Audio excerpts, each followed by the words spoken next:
Hello दोस्तों, प्रणाम। ओम नमः शिवाय। राम राम। कैसे हो आप सब लोग? और आज फिर से आपका स्वागत है एक नई वीडियो के अंदर। आज का हमारा टॉपिक है कि स्पिरिचुअलिटी एंड रिलेशनशिप, या आप ऐसे कह सकते हैं कि स्पिरिचुअलिटी वर्सेज रिलेशनशिप। कि जो लोग आध्यात्मिक है और जिनके मतलब रिलेशनशिप और इन सब चीज़ों के अंदर इशू चल रहे हैं, मसले चल रहे हैं, सॉल्व नहीं हो रहे हैं, तो उनको इन चीज़ों से कैसे डील करना चाहिए उसके बारे में आज हम बात करेंगे। मैं अपने अनुभव और समझ से आपको बताऊंगा। तो इस बात की शुरुआत ऐसे हुई कि किसी भाई का मेरे पास फ़ोन आया, और कई लोगों के इस तरह के फ़ोन आते रहते हैं। तो उनकी पत्नी उनको छोड़कर चली गई, उनका मतलब बच्चा भी था 8-10 साल का, इतने साल का रिलेशन था, फिर भी वो मतलब उनको छोड़कर चली गई।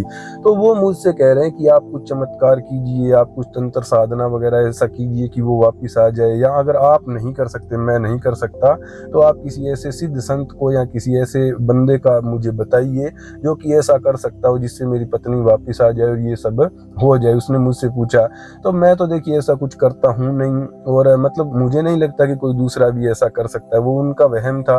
तो मैंने उनको कहा कि ऐसा नहीं हो सकता, लेकिन मैंने देख लिया भी उस बंदे की अब संतुष्टि नहीं होगी जब तक वो किसी को कोई 15-20 हजार रुपए या जितनी उसकी गुंजाइश है वो किसी को दे ना दे, और सामने वाला वो लेकर और कह दे कि हाँ बेटा तेरा काम हो जाएगा। जब तक वो ऐसा नहीं करेगा तब तक उसकी संतुष्टि नहीं होगी और इन सब का कोई फायदा नहीं होगा। तो उस बंदे को तो मैं नहीं समझा पाया, लेकिन मेरी कोशिश है कि मैं आपको समझा पाऊँ ताकि आप फिर कभी ऐसी मूर्खता के अंदर ना फंसें। तो ठीक है, इसको हम शुरू कर देते हैं बात को कि स्पिरिचुअलिटी एंड रिलेशनशिप। सबसे पहले तो एक छोटी सी बात ये होती है कि जब हम आध्यात्मिक हो जाते हैं तो ये एक हमारे मन में डाउट हो जाता है कि हमें रिलेशनशिप में जाना चाहिए या नहीं जाना चाहिए, या हम शादी कर सकते हैं या नहीं कर सकते हैं, इस बारे में क्या है। तो इस बारे में सुन लीजिए कि ये व्यक्ति की जो है पर्सनल चॉइस होती है, चाहे उसको आत्मज्ञान भी हो जाए। आप उदाहरण देख सकते हैं इस इतिहास में जितने भी, भगवान राम को आप देख लीजिए, भगवान श्री कृष्ण को आप देख सकते हैं, भगवान शिव को आप देख सकते हैं, राजा जनक, वो तो इतनी सारी रानियों के साथ ही रहते थे। और जो स्वामी विवेकानंद के गुरु रामकृष्ण परमहंस है, उन्होंने शादी कर रखी थी, गुरु नानक देव ने शादी कर रखी थी, और जितने भी सिखों के धर्म गुरु हुए हैं सब ने शादी कर रखी थी। और पुराने जमाने में इंडिया में भी जो ऋषि मुनि है वो शादी करते थे, और सब वो आत्मज्ञानी ही होते थे ना, लेकिन फिर भी वो शादी करते थे, उनके बच्चे भी फिर समाज के अंदर अपना योगदान देते थे, और ये सब होता था। तो ऐसा कुछ नहीं है कि स्पिरिचुअल हो तो आप रिलेशनशिप और इस सब में नहीं जा सकते। ये एक इम्पोर्टेंट पार्ट है लाइफ का, और ये भी आपको देखना है। तो अधिकतर मामलों में तो ये होता है कि जिन लोगों की मान लो 35, 40, 50 साल की उम्र में अवेकनिंग हो, और उस टाइम तक उन्होंने रिश्ता, गर्लफ्रेंड, बॉयफ्रेंड, शादी, बच्चे सब देख रखा होता है, तो फिर वो लोग जो है वो इन चीज़ों से दूर हो जाते हैं क्योंकि उन्होंने सब पहले से ही देख लिया। लेकिन अगर आप मेरी तरह की मान लो 20-25 साल की उम्र में आपकी अवेकनिंग हो जाती है, अभी आपने दुनिया नहीं देखी है, तब तो फिर आपको इस चीज़ में जाना पड़ेगा अगर आपके मन में इच्छा है तो। अगर आपके मन में बचपन से ही कोई इच्छा ही नहीं है शादी और इन सब चीज़ों की, तब तो फिर कोई दिक्कत ही नहीं, फिर तो कोई मतलब आपको समस्या नहीं, बहुत अच्छी बात है। लेकिन अगर आपके मन में ऐसी इच्छा है और आप उसको सप्रेस करते हो, उसको दबा कर रखते हो, तब फिर वो आपके लिए फायदेमंद नहीं है, क्योंकि किसी चीज को सप्रेस करने का कोई फायदा नहीं है। तब तो अच्छी बात यह है कि आप इस चीज को कर ही लीजिए, ये आप देख लीजिए। तो ठीक है, ये तो हमने देख लिया कि आध्यात्मिक आदमी ऐसा कर सकता है या नहीं कर सकता। अब अगली बात यह है कि जो मतलब इशू चल रहे थे कि अब लोगों को ये होता है कि मैं ध्यान कर रहा हूँ, भक्ति कर रहा हूँ, साधना कर रहा हूँ, आध्यात्मिक हूँ, तो मेरी तो हर चीज का भगवान को ख्याल रखना चाहिए। मेरी रिलेशनशिप खराब क्यों चल रही है, शादी मेरी खराब क्यों चल रही है, भगवान को सही करनी चाहिए। तो ऐसा लोग सोचते हैं। तो यहाँ पर देखिए, फिर से आप उदाहरणों से समझ लीजिए कि जो स्वयं भगवान है उनकी लाइफ के अंदर क्या हुआ है रिलेशनशिप वाले मामले में। आप देख सकते हैं कि भगवान राम, उनकी पत्नी को रावण उठा कर ले गया। वो चाहते तो वो 1 मिनट में जाकर वहां से लेकर आ सकते थे ना, लेकिन फिर भी दुनिया है, नियम है, कायदे कानून है, तो उनकी वजह से वो अपनी पत्नी को लेकर नहीं आ सके भगवान राम। तो इस दुनिया के नियम, कायदे कानूनों के आगे भगवान को भी झुकना पड़ा। अब भगवान श्री कृष्ण राधा से प्रेम करते थे, लेकिन शादी नहीं हो पाई ना, दुनिया के नीति नियमों के आगे उनको भी झुकना पड़ा। भगवान से इतना प्रेम करते थे, लेकिन उसके बावजूद वो सती ने आत्मदाह कर लिया, और कितने उनके जीवन के अंदर कितने झंझट आए हैं, तो वो भी आपने देखे। और भी आप उदाहरण देख सकते हैं। लेकिन हमने डायरेक्ट जो हमारे भगवान है, हमने उनको ही देख लिया कि उनकी जिंदगी में भी लाइफ में, रिलेशनशिप में प्रॉब्लम और ये सब रही है। तो ऐसे में हम ये नहीं कह सकते कि हम उनकी भक्ति कर रहे हैं तो हमारे साथ सब कुछ सही होगा। जब उनकी पत्नियां जा सकती है तो तुम्हारी तो जा ही सकती है, इसमें कौन सी बड़ी बात हो गई। यहाँ पर आपको अपने गलत बिलीफ सिस्टम बदलने की जरूरत है कि ध्यान और इन सब से सब इशू सोल्व हो जाएंगे। ये बिलीफ सिस्टम आप पहले तो निकाल दीजिए।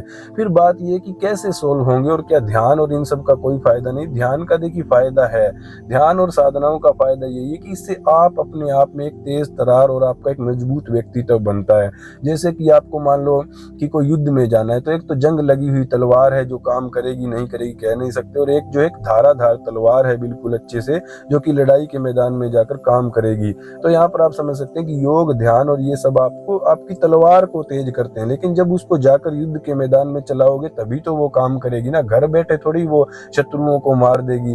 तो ये होता है ध्यान साधना से आपका विकास होता है। जब आपका विकास होता है, आपको ज्ञान मिलता है, आप समझदार होते हैं, तो क्या होता है कि फिर आप अपनी चीजों को, लाइफ को अच्छे से डील कर सकते हैं। तो फिर आपको समझकर डील करना होता है, ये फायदा होता है ध्यान, योग और इन सब का। और इनसे डायरेक्ट कभी भी ऐसा नहीं होता कि जो आप चाहते हैं वो डायरेक्टली हो जाए। फिर जब आपकी तलवार पूरी धारादार हो जाएगी तब आपको रिलेशनशिप और इनको कैसे करना है, आपको इनको समझना होता है और फिर देखना होता है कि इनमें क्या हो सकता है। जैसे कि अगर आपको पैसे कमाने हैं दुनिया में, तो सिर्फ भक्ति करते रहने से नहीं होगा, आपको उस चीज को जानना पड़ेगा, सीखना पड़ेगा कि वो काम कैसे होता है। आपको स्टॉक मार्केट में जाना, आपको जानकारी लेनी पड़ेगी।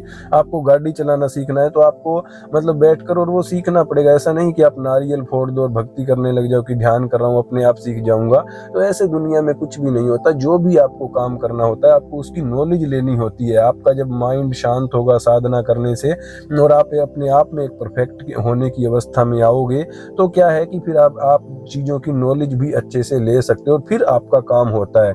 तो वैसे रिलेशनशिप के मामले में आपको बहुत सी चीजें समझनी पड़ती। क्या क्या चीजें समझनी पड़ती है, एक दो चीजें मैं आपको छोटी छोटी जो है वो बता देता हूँ। कि देखिए पहली बात तो ये है कि अगर हम अकेले रह रहे हैं, अगर रिलेशनशिप में नहीं जा रहे, तो उसके प्रोज एंड कॉन्स हैं वो आपको देखने होंगे कि अकेले रहने में कुछ अच्छी चीजें भी है और कुछ बुरी चीजें भी, आपको दोनों एक्सेप्ट करनी होगी। और अगर आप रिलेशनशिप में जा रहे हो तो उसके भी प्रोज एंड कॉन्स है। हर टाइम आपको नहीं अच्छा लगता ना कि कोई आपके साथ ही रहे, तो आप उससे चिढ़ भी सकते हैं और कभी कभी आपको अच्छा भी लग सकता है। उसके प्रोज एंड कॉन्स है, तो दोनों को आपको एक्सेप्ट करना होगा अगर आप रिलेशनशिप में जा रहे हैं। तो ये बात है। फिर क्या है कि जो सामने वाला पर्सन है, अब वो एक अपने आप में एक इंसान है, तो उसके अंदर भी अच्छी बातें भी होंगी, बुरी बातें भी होंगी, तो उसको आपको एक्सेप्ट करना पड़ेगा। अगर आप उसको सारी लाइफ साथ रखना चाहते हैं तो उसकी बुरी बातों को एक्सेप्ट करना होगा।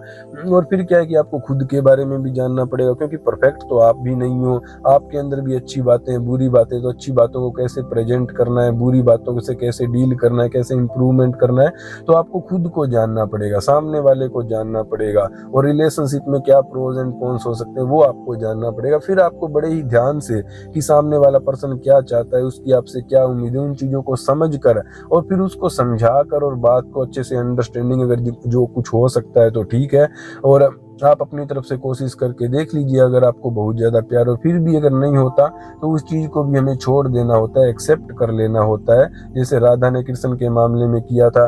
तो ऐसे बहुत सी चीज़ें। तो ये रिलेशनशिप के बारे में जब आप इन चीज़ों को समझोगे, सामने वाले के माइंड को समझने की कोशिश करोगे, इधर उधर से ज्ञान लोगे और उन चीज़ों को जब आप अपनी लाइफ में प्रैक्टिकली अप्लाई करोगे, तभी जो आपकी सिचुएशन है या जो चीज़ है उसके अंदर सुधार आएगा। उसके अलावा फिर आप चाहे जितने मर्जी साधु संतों के पास चले जाइए, कहीं भी चले जाइए, क्योंकि रिलेशनशिप का मामला ही ये है कि आप किसी को साथ रखना चाहते हैं। और साथ रहने का फायदा तभी है जब उस इंसान के दिल में आपके लिए प्यार हो, वो आपके साथ रह रहा हो। वरना आप जितने मर्जी तंत्र मंत्र आप कर लीजिए, आपने सामने वाले को खिलौना बना दिया और आप उसको अपनी उंगलियों पर चाहे नचा भी रहे हैं किसी तंत्र मंत्र की सहायता से, तो आपको वो प्यार तो नहीं मिल पाया ना, वो चीज तो आपको नहीं मिल पाएगी। वो तो आपने उसको एक गुड्डा गुडिया बना दिया और उसको आप मनचा यूज कर रहे हैं। तो सच में किसी इंसान का दिल जीतना दुनिया का सबसे मुश्किल काम है और उसके लिए आपको बहुत इंप्रूवमेंट करनी पड़ेगी। और लाइफ के इस खेल के अंदर आपको जाना पड़ेगा, चीज़ों को समझना पड़ेगा बैठे बैठे, और भक्ति और उस सब से सिर्फ नहीं होगा। तो उम्मीद है आप समझ गए होंगे कि चीज़ों को आपको कैसे डील करना चाहिए अगर आप आध्यात्मिक हो, रिलेशनशिप वाली बात है तो। और फिर मिलते हैं अगली वीडियो में। ओम नमः शिवाय।